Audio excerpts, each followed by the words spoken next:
When you see my face, you already know this is another show ya Sanii na Sanaa. My name is MC Kipesa, karibuni tena sana. And my guest today is a content creator, brand influencer, and get this, also an actor. Na sasa the highlight of all this ni ati amekuwa the best influencer of the year 2022. You know him, you love him. He is none other than Mike Muchiri, aka Michael. Thank you so much for having me. Karibu sana Mike. Karibu Mike. Yeah, it's good to be here. Man, asante sana kwa kushow. Thank you so much for having me.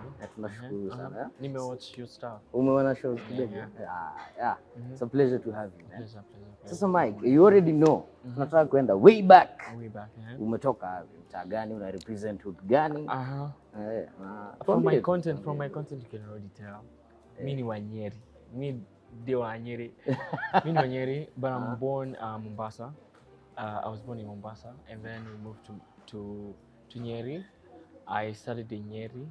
Yeah, that's where both of my grandparents from both sides live. Identity yako, so you identify as a Nyerian? Mimi am a Nyerian. Kwa damu. Yeah. Shule sasa ulisomea Nyeri bado? Nilisomea Nyeri, yeah. Uongo, na una accent? What do you mean sina accent? Kizungu yako haina accent, bro? Yeah, struggle. I mean ukijua kwenye nilienda uni, so it makes sense. Tutafika hapo. Twende ukaenda shule kasomea Nyeri? Yes. Nilisomea Nyeri, my high school was in Nyeri, my primary school was in Nyeri. Yeah, so Nyeri ni my hometown. Yeah. Very nice. So ulipita? Nilipita. Yes. Na ulipita. KCPE, KCSE nilipita vibaya sana. Ndio sasa ukakuja Nairobi ama ulienda wapi? So after I did my KCSE, I came to Nairobi to live with my brother. Okay. Cause my dad used to live in Nairobi, but my mom used to live in Nyeri, so I used to live with my mom in Nyeri. But when I came to Nairobi, I chose to live with my brother than my dad. Yeah, because I was doing a short course. Easy course nisifanya after Form 4 years. Sasa hizo ni zile computer packages driving? No, actually, surprisingly no. I did something very serious. Nani babangu alinipeleka hii place yenye nilifanya. I did partial optometry and partial optometry. Hiyo ni mimi, I'm sure I'm not speaking for myself. Ni mambo na macho, like you know, eye problems, lens fitting, getting new lenses, glasses and everything to do with eyes. Basically working in a magic place kama Optica, those kind of places, yeah. Okay. Yeah. Short course, right? Yeah, it was a short course. How was it for you? I hated it. Lakini dadi amesema. Mzee akisema. Na amelipia. Yeah, na amelipia. I mean, have to do it, yeah. Okay. It was either I come to Nairobi and do that course, ama nibaki Nyeri ningoje uni. Yeah. Na back then ile time ulikuwa unangoja time before ingie. Mimi si mzee lakini this is 2016. Okay, sawa, tushafanya hesabu sisi wote. Tuko pamoja. Oh my god. No, watu kuko background wako shocked. Okay. Okay, sawa, umekam Nairobi, you've done this short course. And then what next? What happened next? So I didn't wait for just hizo, you had to wait for like gava ikuite regular uni. Yeah. So I started searching for a uni that was good for me, for uni yenye naweza fanya course fiti, and then I found Daystar. I did biomedical science in Daystar. Bro, wewe ni msanii? Mimi ni msanii, yes. Okay, sawa, ndio umeenda kusoma science. Yeah, I did biomedical science in Daystar. So biomedical science is basically, you know, research, medical research. Nambianga wase, in simpler terms, it's basically clinical medicine, only that it takes lesser years. Okay. Yeah. Okay. Sasa hii ni career opportunities gani mtu pata na course kama hii? Sijui hata sijai clear. Yes, hence the artist. No, but you know it sasa.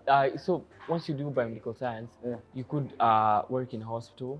Unaweza fanya kazi places kama Kemri. Do you know Kemri? Yeah, najua. Kemri. Yani it's basically research, medical research. Okay. Yeah. Interesting. Usha clarify hukumaliza, sio? Kumaliza nini? Huku clear. Nili clear uni. Ni ile process ya mwisho ku clear na finance, ku clear na. Ulifanya exams zako zote. I even have my degree. It's only that I've never gone to uni and cleared and gotten like the actual degree. Oh, okay, nice. Nice. My bachelor's. Yeah. Congrats. Yeah. Congrats. Sasa umemaliza, umesoma, and then what happened, bro? What happened? Hujatafuta kazi, ukutafuta kazi. Sijatafuta kazi. Yeah, that's true. But I had a phase in my life where nilikuwa natafuta kazi. You know, it hasn't been like smooth from the word go. Yes. So like, you know, like going back on my content creation journey, I started content creation back in 2017. Nikiwa freshman in Daystar. Na naambianga wase, this is not like something I sat down and thought through. I have to become a creator. Just it's something that I started doing out of boredom. Nikachukua simu yangu, recorded a few stupid videos and then posted. And then the kind of viewership it got on social media, the only nipatia motivation I could do more and more. So I started doing content creation in 2017. 2017 I was a freshman. 2018, and then I took a break in 2019. Like the whole year, sikufanya any social media. That's because my GPA in uni was inateremka tu, ilikuwa down in the gutter. Yeah. So and then I resumed in 2020. But now in 2021, ndio nilianza kufanya content creation seriously, and now full time. And that's when I started getting like brand deals and everything. Okay, now I want to ask, were you an active member in drama and music? In high school? In high school. Definitely. Yeah, from Form 1 to Form 4. From my first year to the last year. Yeah. So would you say there's a difference between content creation and active? Maybe I don't know. Because you identify as a content creator and an actor. And an actor. I would say like if you do any form of art, whether it's drawing, singing, comedy, aianzangi out of nowhere. Inaanzanga from childhood. You know, like even when you're in primary school, sometimes you tend to explore that side. Even when you're in high school, or even when you're in uni, when you're a full adult, that's when you have opportunities to explore in length. Yeah. So is it kuna tutabia fulani tu kufuata tu kutoka ukiwa? Yeah, kutoka utotoni, yeah. So we're already in 2020 now, and now you're focusing on content creation. What brought you back into content creation? Ni time yenye umekosa kazi. Money, yeah. Ni pesa. Mtafuta kazi. So 2020, we all know that 2020 was a very messed up year. 2020 was, some people say it's their best year, some say it's like their worst. Mimi, I would say it was a messed up year for me, because ilikuwa imefika place, my dad was paying my school fees, alikuwa ameniambia, you're gonna have to look for a job, because I don't even think I'm gonna pay your school fees anymore, you know, and I'm in Daystar. I mean, at a sales GDP school fees. Yeah, so I got into a very weird place. I don't wanna say it's like some cliche, a dark place. So my only alternative was to, you know, like start doing social media seriously, because nilikuwa nimefanya gig na Airtel. I had done several deals in 2018. Like 2018, I would say it was a good year as a beginner, as a content creator who's a beginner. 2018 was a very good year for me, because I had done a brand deal with Airtel, then Africa. I had done something with Huawei, so nilikuwa nimepata pesa fiti. So your first gigs zilikuwa ni brand kubwa? Kubwa, yeah. That was in 2018. Na nilikuwa second year. Hata siwezi kuambia hizo dozi zilienda wapi. I just remember I bought myself an iPhone, and then I bought myself a laptop. That's all like I can say. Lakini when we really look into it, we all know where this money went. Kama ulikuwa campus na unatengeneza, kama nilikuwa campus, yeah. Uko Daystar. But you see, okay, we'll get to that. Okay. Yeah, so that's, I would say that's how like I made a resolve to like do social media seriously. But then I wouldn't like entirely say I'm doing it for money, because I really loved doing social. I loved just getting into character and, you know, like doing a skit and posting it on social media. Yeah. I just loved meeting people and tell me, hey, na hiyo video fulani ulipost ilinichekesha sana. Yeah. So now, before we get into that, what came first, music or content creation? Music definitely came first, because I remember even when I was a small kid, even as a small kid, my mom used to, alikuwa ananipeleka kwa worship, kwa in conferences or even church events. And she would make me sing, and I loved doing it. I loved singing. So presentation Sunday ungekosa? Singekosa. Hata tungeenda in a meeting, my mom is there, alafu msi asimame aseme we are looking for someone to lead in praise and worship. My mom would just be Michael. yeah. So mkiona wageni home pia lazima entertain watu.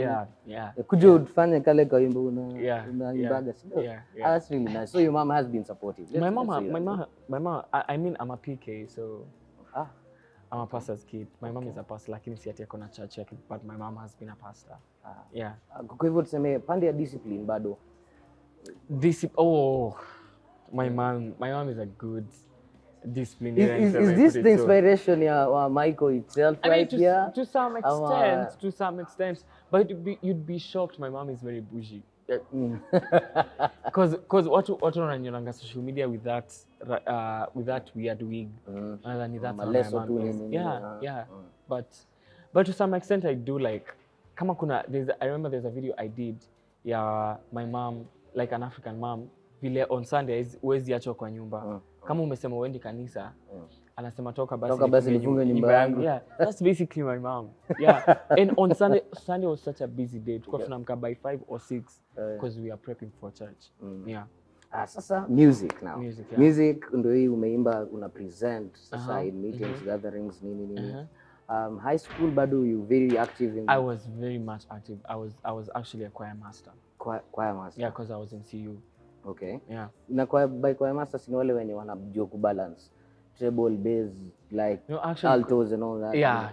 Ndio mna blend hizo sauti zote. Yeah. So you're a really good singer. Well, okay, yes. Yeah. Bana, unajikubali. Nimechukua my bring in the flowers, I'll take them. Yeah. So this is after high school now. Yeah. Will you venture sasa kwa music career yako? Because there are people who know you as a singer. Okay. But now that I'm in spotlight, most people actually get shocked when they see me sing or when I tell them I actually sing. Because people know me as a creator, people know me as a comedian. So especially when I tell them that I do gospel music, I sing in church, I'm a worship leader, people get shocked. Like, I mean, nimekuwa shocked. Umesema you sing in church? Yeah, I sing in church. You're a worship leader. I mean, currently I'm working on a project. We're going to talk about it. And it's basically a gospel album. Okay. Yeah, so after, my music journey is very interesting. Okay. It's very interesting because when I left high school, when I left high school, unajua, when you're doing any form of art and you're being praised for it, sometimes you think, it gets into your head, you think like you're so good at it, like you're very good. So I was in high school in Nyeri, nilikuwa naimba, watu wananiambia, oh my God, hiyo sauti yako, blah, blah, blah. So you think you're like the pro. And then you transition from Nyeri to Daystar, unapata all kinds of musicians, people who can sing. And watu wanazifanya sasa kama hobby. Unajua unaweza imba na kutu sawa. And people who can sing. Yes. And then you just, in the middle of transitioning and doing whatever, you realize that you're not even as good as you thought. And that was basically my first stage in uni. Like I realized, what? Kuna watu huku wanaweza, kuna watu wanachapa mziki vifiti. And that's when I like started training myself how to sing better, how to MD, to music direct. When at some point in uni I was a music director. Like how to even harmonize and do all those kinds of things musically with your voice. So it was sisemi hata nimefika pale. Bado sijafika. But I would say I'm at a better place than where I used to be. Yeah. So joined any kind of boy bands, you recognize yourself as a solo artist? In uni I joined a few bands. I remember one of the bands I joined was called Mwangaza Band. Nearly joined a few bands as it could work out, and then I joined the school. There's a singing group in Daystar called Sing Africa. I joined Sing Africa. We used to do missions outside uni, in uni. I also joined the worship team in uni. And that's basically how I grew musically. Yeah. Napenda venye discipline yako ilikuwa mzuri kutoka ukiwa mdogo, design umeingia campus. Na bado unafuata tu trend na nini ya kanisa. I mean, I'm born again, so hallelujah. Yeah, amen. Yes, sir. Haya, bado tunasonga. So, did you record any kind of music? I have released my first single. I released it actually. I wrote my song. It's called The Upper Room Experience. The Upper Room Experience. The Upper Room Experience. It's on Spotify and it's also on YouTube. It's basically on all platforms actually. So I wrote it in 2019, and then recorded it in 2020, released it in 2021. One song. One song. But then actually after nimerecord I stayed with the song even after it was ready a whole year. Okay, why? I don't know. I wasn't sure. I wasn't sure about myself as an artist. And then secondly, I was waiting for funding for a music video. And then finally I was like, you know what? Wacha tu niachilie audio and whatever happens, happens. Yeah, so when you go ukienda pale YouTube, you search for the Upper Experience by Muchiri Mike or Spotify, you will definitely see it. So how's the reception? This umesema ni 2022. You released it in 2022. 2021. 2021. Yeah. And then how's the reception between music and your content creation? I don't know. Some people have actually never main piece is the fact that I sing, and I actually sing in church, and I actually do gospel music. I don't know. Si kama pale social media watu wananiona kama mimi bad boy, kama napiana bad boy vibes, but you know, some people have actually never made peace with it. Okay, I'm thinking the people who go to the same church as you do have already. Actually, most people whom we were in uni together, they know me more as a singer than as a comedian, than as a creator. Most of them don't take me seriously. Ati wanaona mse, ati tunatembea tao mse anasema, oh my God, Mike Muchiri, come on. Yeah. Okay. This is interesting, but this is a part of you that maybe most of us are getting to find out right now. Yeah. Lakini sasa swali muhimu sana. You said you were waiting for funding na vitu kama hizo. Yeah. Were you ever employed? I did my internship after doing my bachelor's nikamaliza. I did my internship in KRA, Time Star. I was doing occupational health and safety because I know I did my internship in KRA, and they're like biomedical science, KRA. Now, tuna relate. Yeah, what's the correlation? So I was there doing occupational health and safety, and I remember I did that for 6 months, and I used to do not even an 8 to 5. I was doing a 7. Sometimes it could be a 7 to 6. Sometimes it could be a 7 to 7. First one in, last one out, kind of and vibe. It was hell. I think that's how I knew I'm a creative. 8 to 5, they're not meant for me. Yeah. So I wouldn't say like I've ever gotten a job. Sasa na funding sasa yako ilitoka wapi ya kuweza kufanya shughuli zingine hapa nje? Funding gani hiyo? Kama hakuna. So basically, one of the challenges I used to face as a creator, especially as a beginning creator, in 2021, sikuwa na like good equipment za kushoot. But I continued doing with the resources I had, like the phone I had.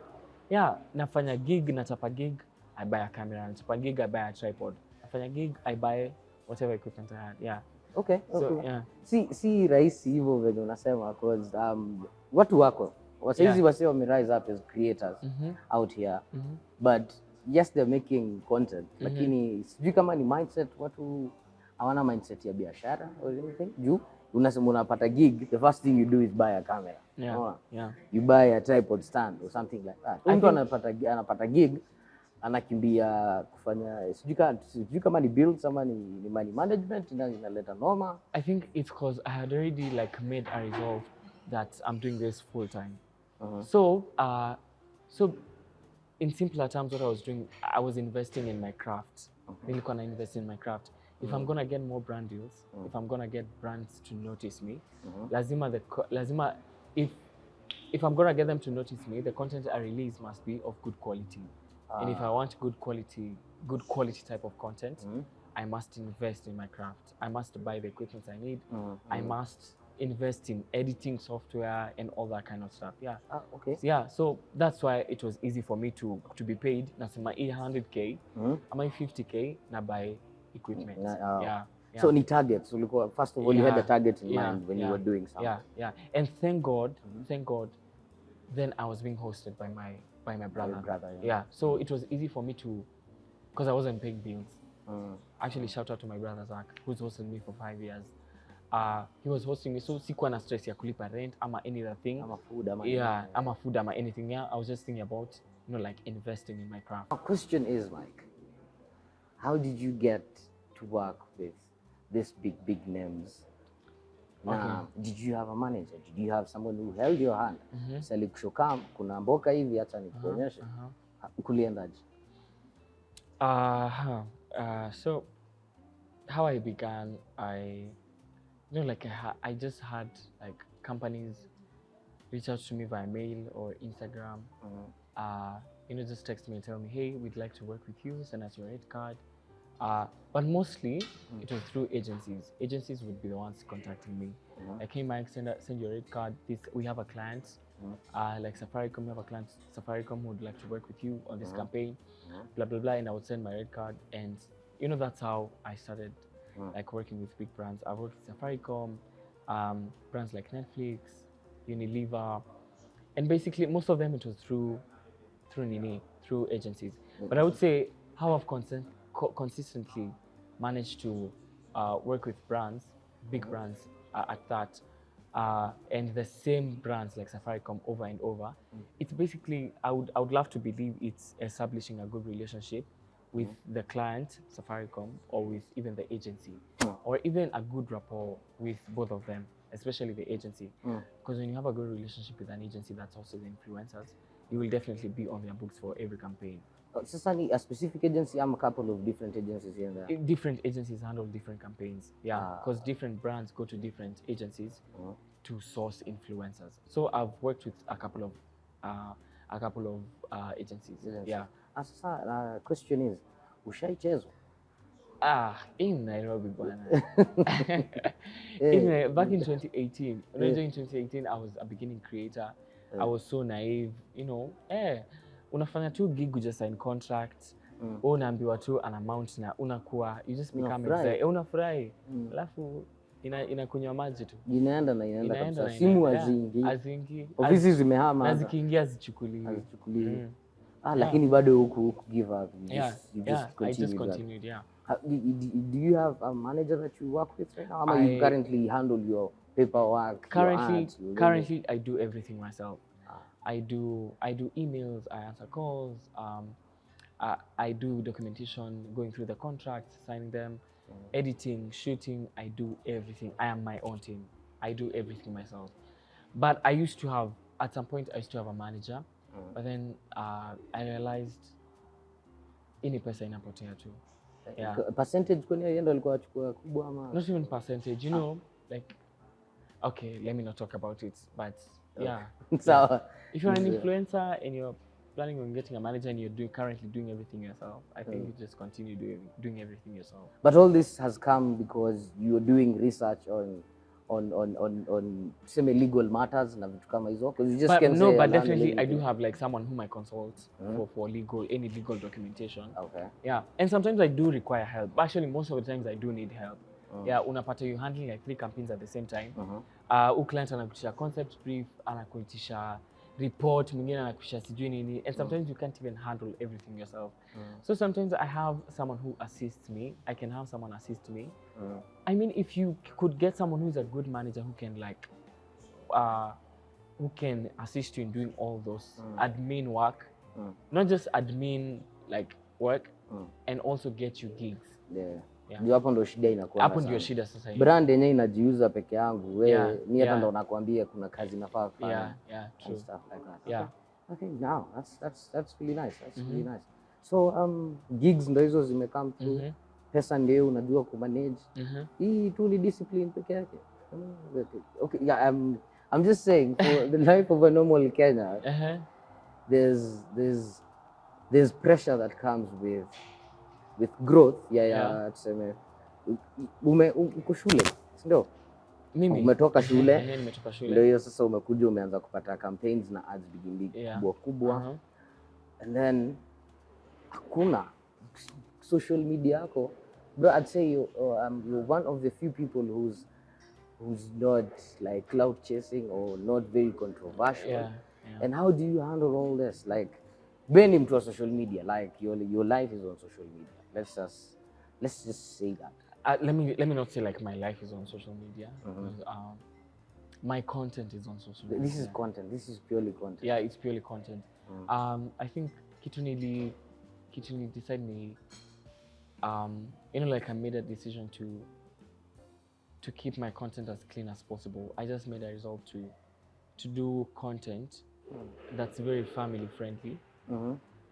And I would say this without, not to boast or anything, but I would say content yangu inaweza chekesha msi yako 80 years, 70 years, na inaweza chekesha mtu wako 14. Ni kweli. Nakata cross. Yeah, like all demographics. So that's why my content is as clean as possible, and that's why I would never like go out of my way to intentionally get myself into a scandal or like randomly be controversial. Junashindwa. Is it about developing thick skin? You haters? How did you have haters? Do you have haters? Oh, wako. Okay, bullies on social media. I mean, this is 2023. We all understand how social media works. Kutakuwa na wase watakuwa na a negative opinion, no matter how good your work is. There will always people who have something to say about now critics bado sasa. Yeah. Una. I mean, you just. Do you just ignore? Me just ignore. Some I see, some I don't. But I really like. Ati put time aside to address them. No. Yeah. You know kind of energy yenye utaki ku give time and attention and stuff like that. Yeah. Okay, this is good. And social media, bro. Others are gaining, others are losing from it. So umesema wewe si wale watu wa tap the screen, share the career. Hapana. Actually, do you do lives? No, I do not do lives. I've on Instagram. Nilianza content creation in 2017. Yeah. And this is 2023. On Instagram, I've gone live once. Naniju client, I was working with a client called Safe Buddha. Safe Buddha wanted me, as part of the deliverables, they wanted me to go live and share about the product. Okay. That's the only time. Juu ilikuwa job? Juu ilikuwa job. TikTok sijaenda live. Yeah. Is there a reason behind it ama? Sipendi kwenda live. Ni wewe tu. Niseme nini? Niende live niseme nini? Siwaambie watu wakutumie gifts. Na waambie hapo chini. Actually, that's how Kenyan TikTokers earn money. Yeah, on TikTok. Like, do you convert the gifts into actual money? Yeah, the gifts actually come as money. Yeah. Oh. They come as money, but ni $0.0002. Ndio maana itabidi yani umesumbua watu. Yeah. I find that annoying. I don't know about everyone else, but that is very annoying. Yeah. Okay. Sasa wasee ndio huyu Mike Muchiri bado anatuendelea kutuambia venye kazi inapigwa ya content creation. And then we'll be right back with our last part. Okay. Kiendelea kujua Mike Muchiri. Stay tuned.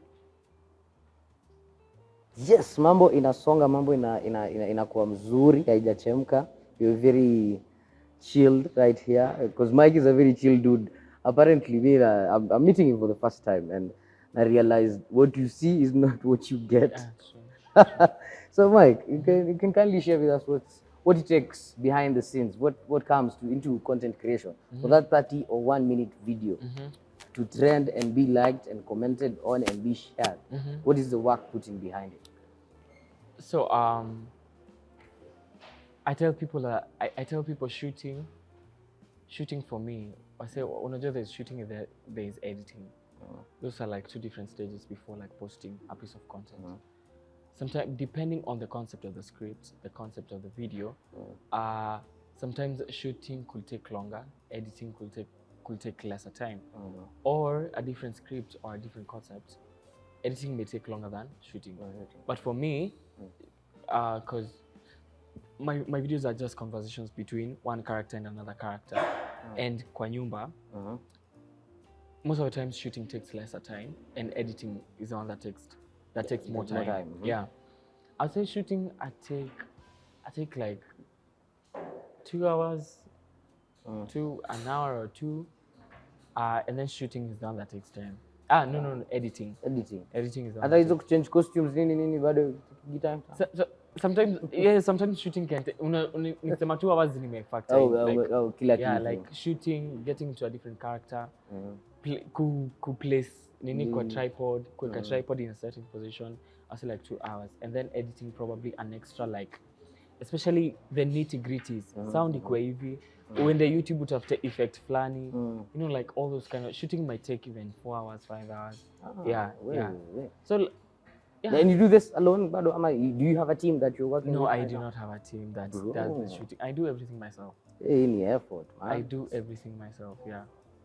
So nikikupatia pale quotation nikwambie kuna express editing, kuna shooting, please nielewe. Because I do I don't know if I understand. I don't know if I understand.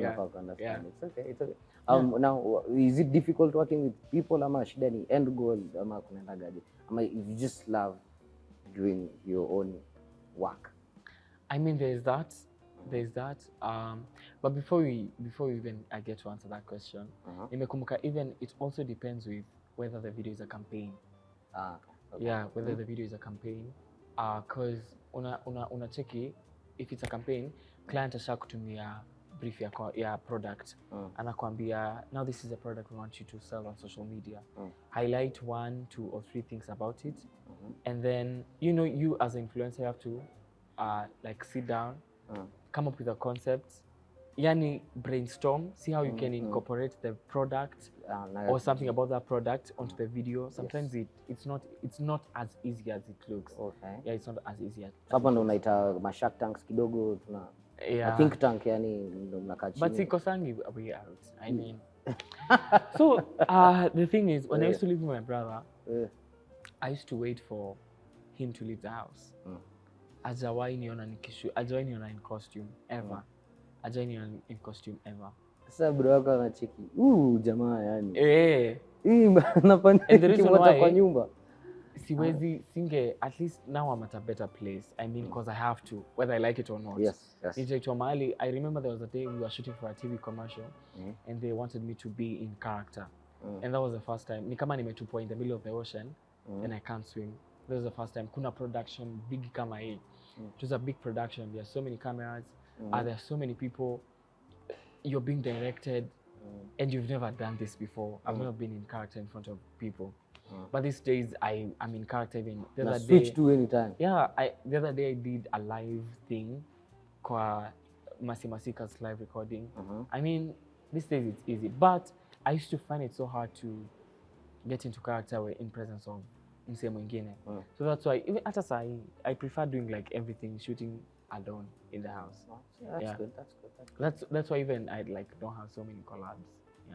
Because Yeah. I feel like when I collaborate with someone in character, I don't give it my all.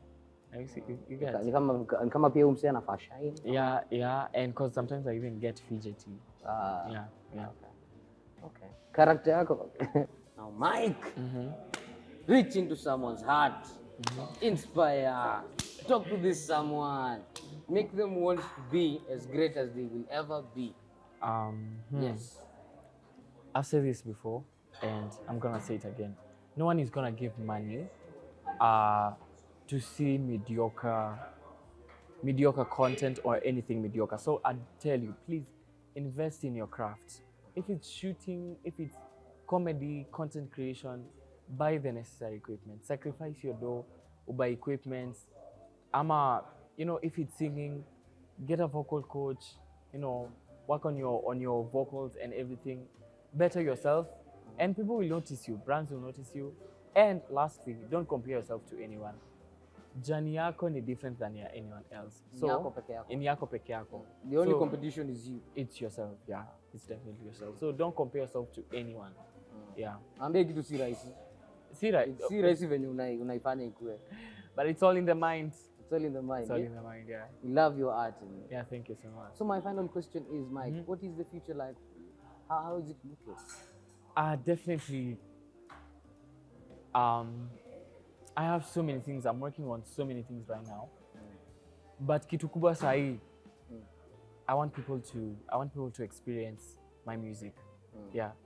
So when I look at my future, when I think about my future, I'm thinking about my music. Yeah. That's it. There you have it, ladies and gentlemen. That was Mike himself when amesema. It's gonna be looking good. Expect more from him. And that has been Sanii Sanaa with Mike Muchiri. Thank you so much. Thanks again for coming, bro. It's been an honor. It's been an honor. Yes. Pleasure is all mine. Kabisa. Sawa. Unataka kuambia kitu kadogo kwa wachekesha? Nishamaliza. Niliwashow tu. Ni sawa. Adios guys. Adios.